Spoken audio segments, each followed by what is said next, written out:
बिस्मिल्लाहिर्रहमानिर्रहीम रब्बि इश्रह ली सदरी वयस्सिर ली अमरी वहलुल उक़दतम मिन लिसानी यफ़क़हू क़ौली।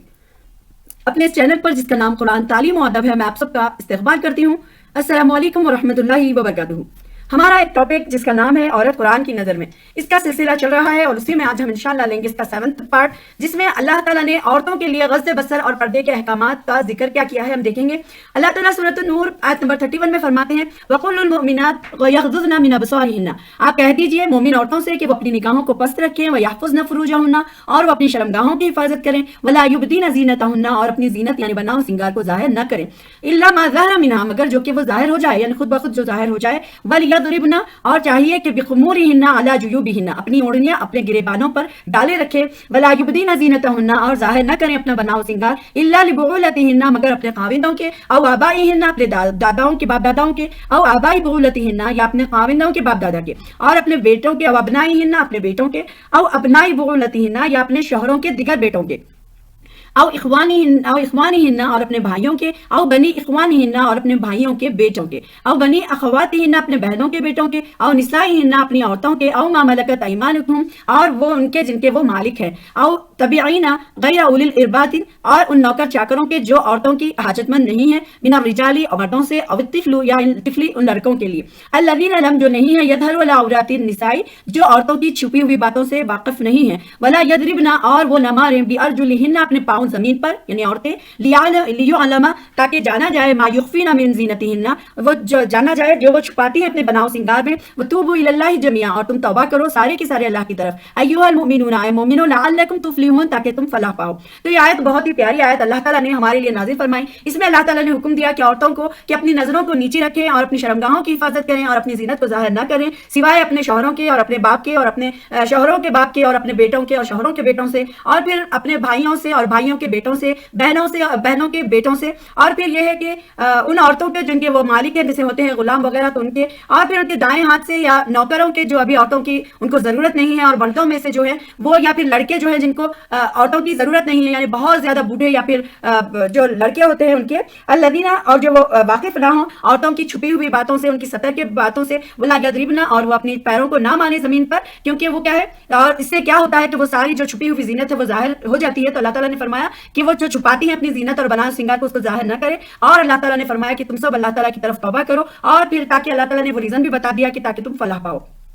तो यहाँ तमाम मोमिनात को अल्लाह ताला ने अपनी निगाहों को नीचे रखने का हुक्म दिया है। औरतों के लिए ये नामहरमों की तरफ देखना हराम है। इसकी दलील उम्मे मक्तूम रज़ी अल्लाह तआला अन्हा का एक वाक़या है। जब नबी करीम सल्लल्लाहु अलैहि वसल्लम अपनी अज़वाज के साथ बैठे हुए थे, उम्मे सलमा और उम्मे मैमुना रज़ी अल्लाह तआला अन्हुमा के साथ, और नबी सल्लल्लाहु अलैहि वसल्लम के पास उसी वक्त हज़रत उम्मे मक्तूम रज़ी अल्लाह तआला अन्हु, जो कि नाबीना सहाबी थे, वो वहाँ पर तशरीफ़ लाए। तो नबी करीम सल्लल्लाहु अलैहि वसल्लम ने अपनी बीवियों से कहा, इहतजाबा मिन्हु, इनसे तुम पर्दा करो। तो बीवियों ने अर्ज़ किया, या रसूल अल्लाह, क्या ये अंधे नहीं है, ना हमें देखेंगे ना पहचानेंगे? तो नबी सल्लल्लाहु अलैहि वसल्लम ने फरमाया, क्या तुम दोनों भी अंधे हो, क्या तुम इन्हें नहीं देख सकती? तो उम्मे सलमा इसकी जो तशरीह बयान करती हैं और कहती हैं कि वाक़या उस ज़माने का है जब हिजाब का हुक्म आ चुका था। ये जो हदीस मैंने अभी बयान की, ये अहमद, अबू दाऊद और तिरमिज़ी की है। और फिर मर्दों के लिए जो औरत का सतर है वो हाथ और मुंह के सिवा उसका पूरा जिस्म है, यानी उसके पूरे हाथ को, मुंह का ये चेहरे का हिस्सा और हाथों को छोड़कर सामने ये सारा हिस्सा क्या है, ये सतर ही है। और हज़रत आयशा रज़ी अल्लाह तआला अन्हा की जो एक रिवायत है कि उनकी बहन अस्मा बिन्त अबी बकर रज़ी अल्लाह तआला अन्हा रसूल सल्लल्लाहु अलैहि वसल्लम के पास आई और वो बारीक कपड़े पहने हुई थी। तो हुज़ूर सल्लल्लाहु अलैहि वसल्लम ने फौरन अपना मुंह फेर लिया और फरमाया,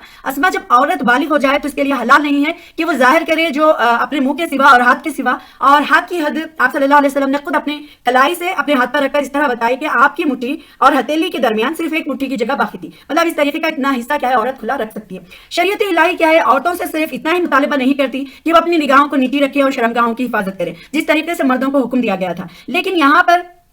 वो सिर्फ औरत से कुछ और मुतालिबा भी करती है जो उसने मर्दों से नहीं किए। इससे साफ जाहिर होता है कि इस मामले में औरत और मर्द एक सा नहीं है, क्योंकि औरत को अल्लाह ताला ने जितनी नजाकत से और जितनी खूबसूरती से बनाया, इसी इतना ही अल्लाह ताला ने उसकी प्रोटेक्शन के लिए, उसके एहतियात के लिए अल्लाह ताला ने अहकाम भी नाजिल फरमाए। औरत का फर्ज यह है कि वो अपनी जीनत नामहरमों के साथ जाहिर न करे और अपनी असमत को बचा कर रखे, और इसके लिए हुक्म दिया गया है ला युब्दीना ज़ीनतहुन्ना, कि वो अपनी आराइश जो ज़ेबाइश है उसको जाहिर न करे। और दूसरे फिक्रे में अल्लाह ताला ने यह भी फरमाया, इल्ला जो जिक्र आया है यहाँ पर, यह कहकर اللہ تعالیٰ نے یہ نہیں سے جس چیز کو مستثنا کیا، جن لوگوں کو مستثنا کیا گیا وہ یہ کہ ما ظاہر منہا، کہ وہ خود بخود جو ظاہر ہو جائے. جیسے کہ اب ہم برقع پہنتے ہیں، برقع یا پھر ہماری دوپٹہ ہوتا ہے، ہمارا جو چادر ہوتی ہے، اس کو جو ہم اوڑھنے کے لیے استعمال کرتے ہیں باہر جاتے وقت، اس کو چھپانا کیا ہے ممکن نہیں ہے. تو وہاں پر اللہ تعالیٰ نے فرمایا کہ اللہ جو خود بخود ظاہر ہو جائے. اور اس کے بعد حضرت عبداللہ رضی اللہ تعالیٰ عنہ سے روایت ہے کہ وہ اپنی زینت کو ظاہر نہ کرنے کا جو مطلب ہے اس میں جیسے بالیاں آتی ہیں اور کان کے جو زیور، کان کے بالیاں ہوتی ہیں اور گلے کا جو زیور ہوتا ہے، ہار وغیرہ اور پاؤں کا جو زیور ہوتا ہے، یہ ساری چیزیں اس میں آتی ہیں. تو یہ ظاہر نہ کرے. اور وہ فرماتے ہیں کہ زینت کیا ہے، دو طرح کی ہوتی ہے. ایک وہ جسے وہ خاوند کو دکھاتے ہیں، جیسے اپنے کپڑے ہوئے اور کان کی بالیاں ہوئے، گلے کا ہار ہوا، چڑیاں ہوئے، اور یہ ساری چیزیں جو ہم زینت میں آتے ہیں، جو میک اپ ہمارا ہوتا ہے، یہ ساری چیزیں. اور پھر ایک دوسرا یہ ہوتا ہے کہ وہ زینت جسے غیر بھی دیکھیں گے، جیسے اوپر کا جو کپڑا ہوتا ہے، برقع، عبایا، دوپٹہ جو ہم کہتے ہیں، یا چادر جو بھی ہم اوڑھتے ہیں، جو زینت کو چھپانے کے لیے استعمال کیا جاتا ہے، یہ دوسری زینت ہوئی. تو روایت سے یہ ثابت ہوتا ہے کہ حکم جو ہے حجاب آنے کے بعد عورتیں کھلے منہ نہیں پھرا کرتی تھی. جیسے کہ ایک بات میں بتاتی چلوں کہ ستر اور جو حجاب ہے اس میں بہت بڑا فرق ہے. ستر تو وہ چیز ہے جسے محرم مردوں کے سامنے بھی کھولنا کیا ہے جائز نہیں ہے. اور حجاب یہ ہے کہ جو ستر کو چھپانے کے لیے زائد کپڑا پہنا جاتا ہے اسے حجاب کہا جاتا ہے، جسے عورتیں اور غیر مردوں کے درمیان وہ حائل ہو جاتا ہے، وہ ہے حجاب. اور زمانے جاہلیت میں عورتیں کہتے سروں پر ایک طرح کا کسوہ باندھے رکھتی تھی، جن کے گرہ جوڑے کی طرح اوپر چوٹی کی طرح لگائی جاتی تھی. اور سامنے گریباں کا جو حصہ ہوتا تھا وہ جیسے گلا اور سینہ وغیرہ، اس کا بالا حصہ صاف نمایاں یا دکھائی دیتا تھا، اور سینوں پر کوئی کپڑا نہیں ہوتا تھا، اور پیچھے 2-3 چوٹیاں ان کے لہراتی رہتی تھی. تو اس طریقے سے پہلے کی جو زمانے جاہلیت کی عورتیں تھیں وہ اپنے آپ کو بندھا کرتی تھی. اس آیت کے نزول کے بعد مسلمان عورتوں نے دوپٹہ جب رائج کیا گیا، جس کا مقصد یہ نہیں تھا کہ آج کل کی جو لڑکیاں پہنتی ہیں کہ اسے گلے میں کیا ہے رومال کی طرح بنا کر یا پھر بل ڈال کر اس کو صرف ایک اوپر اپنے گردن پہ ڈال کے، اس طریقے سے نہیں، بلکہ جب ایمان والی عورتوں کے سامنے خواتین نے جب اللہ کا حکم سنا تو فوراً جس طرح تکمیل کی. اس کی تعریف حضرت عائشہ رضی اللہ تعالیٰ عنہ فرماتی ہیں کہ جب سورہ نور نازل ہوئی تو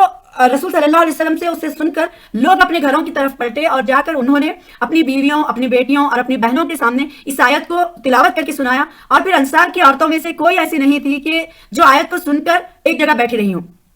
ہر ایک عورت اٹھی اور کسی نے اپنا کمر کا پٹا نکالا، کوئی اپنا دوسرا کپڑا نکالا. اس طریقے سے انہوں نے کسی نہ کسی طریقے سے چادر اٹھا کر فوراً اس کا دوپٹہ بنا لیا. اور دوسرے روز صبح کے وقت جب وہ فجر کی نماز کے لیے